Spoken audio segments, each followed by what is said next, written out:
Mate, if you've just hit 30 and you're going from paycheck to paycheck, don't have any savings, and don't feel like you're really going anywhere in life, then I hate to say it, nothing will change unless you make a change. But there is good news. You've still got 30 to 40 years ahead of you to build wealth if you make these changes. Part 1, the reality check. Here's the truth that most people don't want to hear. Being 30 and broke is often not about bad luck. It's about bad habits. Blowing paychecks on nights out or on Uber Eats, financing cars that you can't afford, upgrading your iPhone every year, or spending too much time playing video games. Meanwhile, the clock is ticking. Every year that you don't invest is thousands of dollars of compounding that you're missing out on. Let's look at an example. This is the Money Smart compound interest calculator. I'll leave a link to this in the description.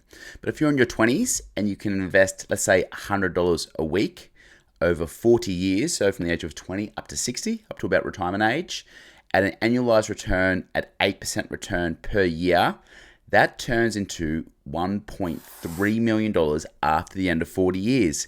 Now, if you delay investing by 10 years, say you start in your 30s, let's take a look at what the numbers look like. So just 10 years less of investing, starting in your 30s, that turns into $500,000 by the time you've reached 60. So just a 10-year difference in delaying your investing is a $500,000 difference of wealth that you will end up with at retirement age.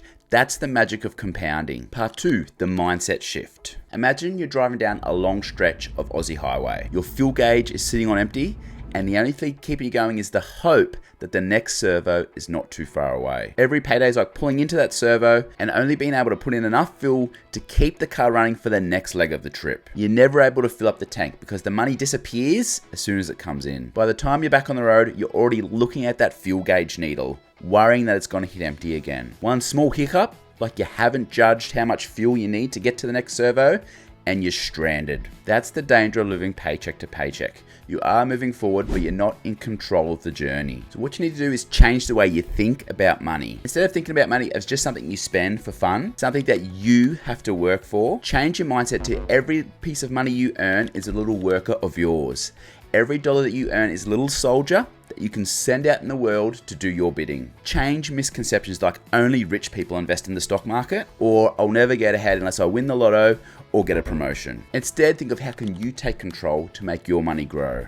And the first step in this is sorting your cash flow. For every paycheck you get, pay yourself first. What this means is try and save around 10 and 20% of your pay. Put that away separately. I'll talk about what to do with this money later on in the video. You then need to have a good understanding of where all your money is going. Track your expenditure for 30 days. This is really easy to do with banking apps nowadays. Then you need to cut the dead weight. Any unused subscriptions, start cooking a lot more for yourself instead of using Uber Eats and eating out, and document all of your consumer loans. These are things like your credit cards, Afterpay, and car loans. The next step is killing all your bad debt. Line up all your debts and knock them over one at a time. Scott Pape from The Barefoot Investor calls this dominoing your debts. The worst kind of debts are debts that you have used to buy something that won't increase in value, it won't appreciate in value, or it doesn't pay you passive income, like dividends or rental income. These are what I would say are some of the top 3 worst debts. The first is credit card debt. This is because credit cards are rarely used to buy income producing assets, and the interest rates are nuts on credit cards. They're as high as 20%. Next, I would say buy now, pay later, because you're using that generally not to buy an income producing asset. And then finally, a car or personal loans. If you need a car to get to a place of work, that's not such a big deal. However, if you've got a really, really expensive car, the minute you drive it off the lot, it depreciates in value. It means that the value goes way down.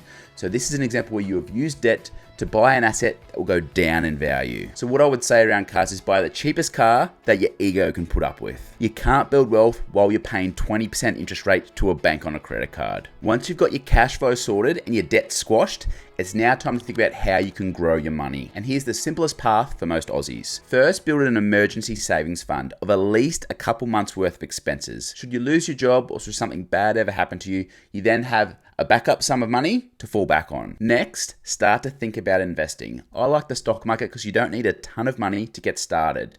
Now, I've done some other videos that could give you a step-by-step guide on how to invest in Australia, which I'll leave a description down below. And investing is very, very easy to do nowadays. With the advent of smartphones and apps, anyone can invest right from the palm of their hand. And if you invest with a long-term time horizon, this can reduce the risk and volatility of the stock market. And what's a great statistic, over the last 100 years, the Australian stock market has returned an average of 13% per year. Now that's not guaranteed, some years are higher, some years are lower, but the average is 13% per year. And one strategy that you can adopt for any dividends that you received, which are the profits that the companies pay, any dividends you receive, you can reinvest them back into the stock market. That's that compounding machine growing your wealth. And once you get a little bit more experience at this, you can automate it through a dollar cost averaging approach. What a dollar cost averaging approach is consistently buying stocks at regular intervals. That means sometimes you'll buy stocks when they're high, sometimes you'll buy stocks when they're low, and over a long-term time horizon, you get about an average price. This takes some of the emotion out of investing. The next step is leveling up your income. Now you've got your investing machine going, that's great, but you need to also try and grow the pie. This might mean leveling up your career with a new skill or starting a side hustle, anything that can give you a little bit of extra money to help grow your wealth. Sitting in the same job, roughly the same pay for 10 years is financial suicide. The blokes who win are the ones who keep increasing their earning power, because that gives them more funds to be able to invest in income producing assets. And if you do level up your career, try and avoid, if you can, lifestyle creep. What this is as your income increases, most people lifestyle increases. So they find ways to spend that additional money. If you can minimize that lifestyle creep, the additional money that you have can be used to build wealth. Here's the bottom line. Being 30 and broke in Australia is not the end of the world, but it is a wake-up call. You still got decades of building wealth ahead. If you stop wasting time and start today. In 10 years, you'll be looking back and saying, geez, I was glad I started, or I wish I had. So which version will you be? Now keep in mind, I'm not a licensed financial advisor. This video is for educational and entertainment purposes only. And if you found this video helpful, hit that subscribe button and enjoy this wonderful community. And if I gave you some value, please hit that like button. It helps push my video out to other viewers. I make lots of videos on investing and building wealth for Aussies. So if you're serious, check out this next video.